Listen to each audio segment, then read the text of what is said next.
Thank you very much, my dear Majority Leader. My esteemed colleagues, my fellow senators, both physically and virtually present, our distinguished guests who are virtually present, partners in civil service, my friends, fellow Filipinos. Today, your Senate convenes for the third regular session of the 18th Congress. The pandemic is still with us, as it is with the whole world. Yet I strongly believe that we will overcome.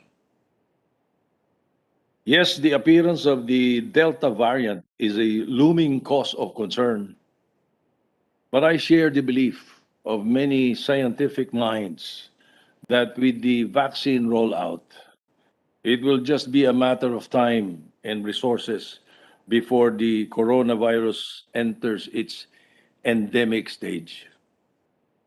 Scientists foresee that as more people get immunized, there will be less transmissions. A decreased transmission rate will result in the arresting of development of deadlier variants. And soon, they predict, our communities will develop herd immunity. And when that happens, the coronavirus will just be another kind of seasonal flu that will be part of many of life's minor medical inconveniences. Like a patient in convalescence, much of the world needs to sit this situation out. But not the Filipino. Naniniwala ako na hindi ugali ng ating mamamayan ang magwalang bahala sa mga panahong tulad nito. Lalo na sa may mga pananagutan sa kanilang mga magulang, mga anak. Ano pa kaya tayong may mga pananagutan sa taong bayan? Marami tayong pwedeng gawin. Marami tayong kailangang gawin habang naghihintay na bumuti ang kalagayan ng mundo. Simula pa noong pumutok ang pandemya at hanggang ngayon, naglatag na ang inyong Senado ng iba't ibang sangguning batas sa paghahanda ng buhay sa panahon at sa pagtatapos ng buhay pandemya. First, the Senate supports all efforts to keep our population COVID-resistant. Sa abot na makakaya, patuloy na maglalaan ang Senado ng pondo sa lahat ng programa ng gobyerno sa paglaban sa COVID. Galing sa buwis ang mga pondong ito. Kung kaya alinsunod sa ating oversight authority, patuloy na sisiyasatin ng Senado ang layunin, proseso at pamamaraan ng paggamit ng mga pondong ito. Alam natin na sa kasalukuyan, may kakulangan sa supply ng mga bakuna, kung kaya mahalaga ang pag-iingat ng bawat isa sa atin. Second, the Senate aims to assist families, industries, or sectors that generate income. Kailangan nating bigyan ng patuloy na ayuda ang ating mga kababayan dahil sa kawalan ng trabaho ng marami sa atin. Kailangan nating tulungan ang mga pangunahing industriya or sektor na magsisilbing siklab sa pagdaloy ng pera sa ekonomiya. Mahalaga na buksan natin ang mga serbisyo na magdadala ng pangkabuhayang kita ng ating mga mamamayan. Higit sa lahat, kailangan nating tignan kung ano-ano ang mga bagong serbisyo na umuusbong dahil sa pagbabago ng panahon. Post-COVID scenarios will affect industries from health to education, from manufacturing to retail, entertainment, and lifestyle, to name a few. Your Senate needs to anticipate the evolving economic landscape in order to ready our countrymen to adapt to the needs of a new world. In these changing times, we need to shed our old skin to grow new ones in order to survive, not only individually, but more importantly, as a nation. Third, the Senate will not abandon the OFWs. Huwag nating kalilimutan ang ating mga bagong bayani. Sa kasalukuyan, pinag-uusapan sa Senado ang pagbalangkas ng mga sistema na mas mabuting pangangalaga para sa mga overseas Filipino workers. Pati na rin ang pagbibigay sa kanila ng karagdagang benepisyo. Alam natin na maraming taong binuhay ang kanilang pawis at dugo ang ekonomiya ng Pilipinas. At ngayong medyo lugmok ang kanilang kalagayan, hindi tama na sila ay pabayaan. Masusing gagawin at susuriin ng Senado ang batas na magbibigay lunas sa kanilang mga pangunahing hinaing sa sistema ng paghahanap ng trabaho sa ibang bansa. At naghahanap din tayo ng paraan upang magbukas ng mas maraming trabaho sa bayan para hindi na nila kailangang iwanan ang kanilang mga pamilya para maghanap buhay. Fourth, the Senate commits to disaster preparedness and the protection of the environment. Damanan natin ang patuloy na pag-aalboroto ng kalikasan. Walang taong hindi nabibisita ng bagyo o baha. Tayo. O nag-aalala sa pagsabog ng bulkan. O nababalisa sa biglang paglindol. Dahil hindi maiiwasan ang mga pangyayaring ito, kailangan nating paghandaan ang posibleng pagdating ng mga kalamidad. Muling tatalakayin ng Senado ang usapin ng kahandaan laban sa salot o sakuna. At dahil ang sakuna ang dulot ng pagmamalabis sa kalikasan, kailangan suriin din po natin ang mga pamantayan ng pangangalaga sa ating mga dagat, bundok, papawirin at parang.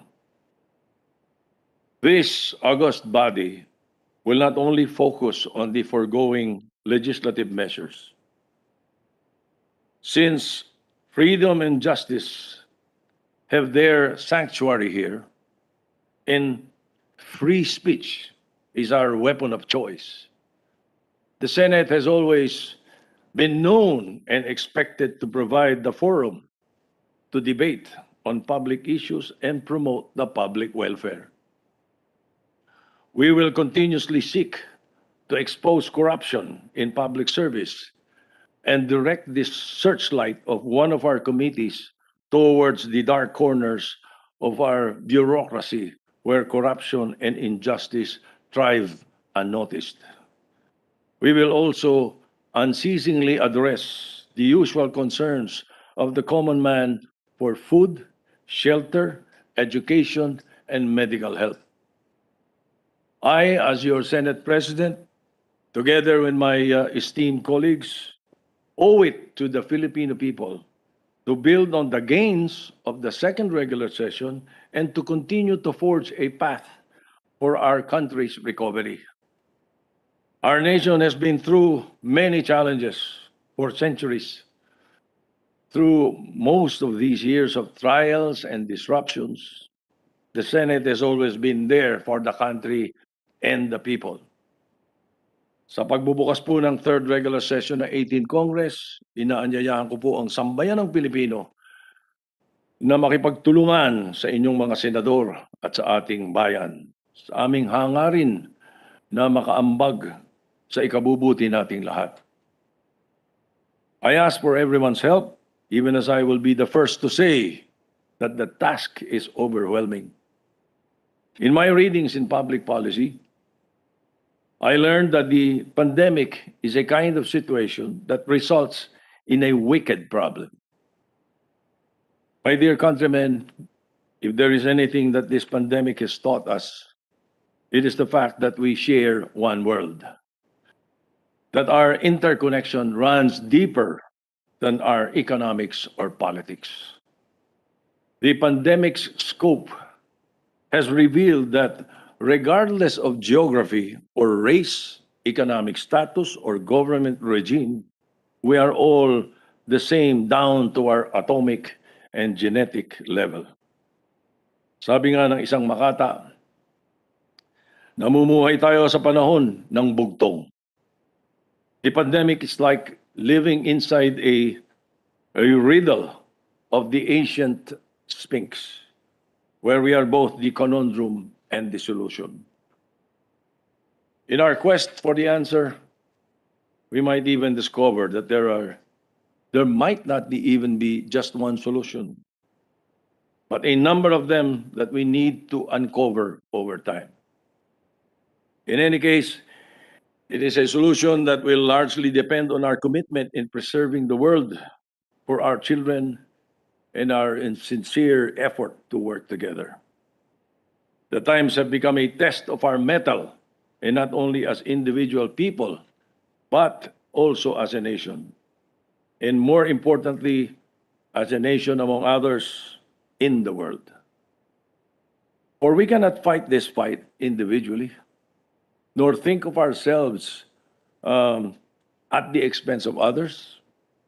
This is the time to find strength in numbers and to be kind and generous despite our own wants. Whatever the outcome of tomorrow is our shared destiny.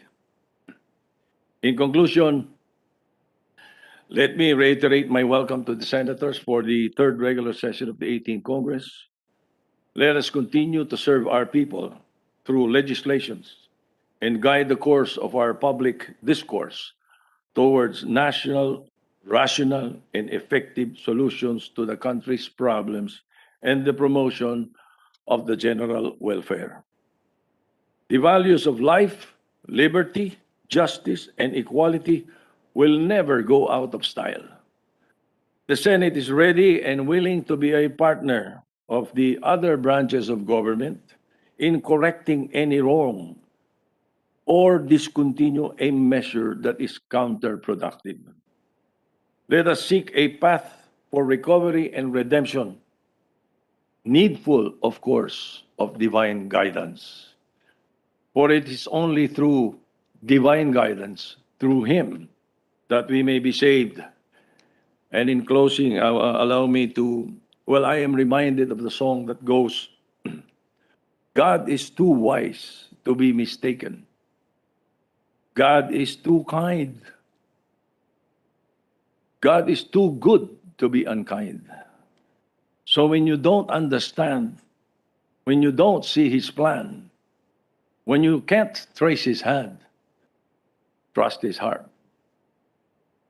With the Filipino people, the Senate is united. Mabuhay ang Pilipinas.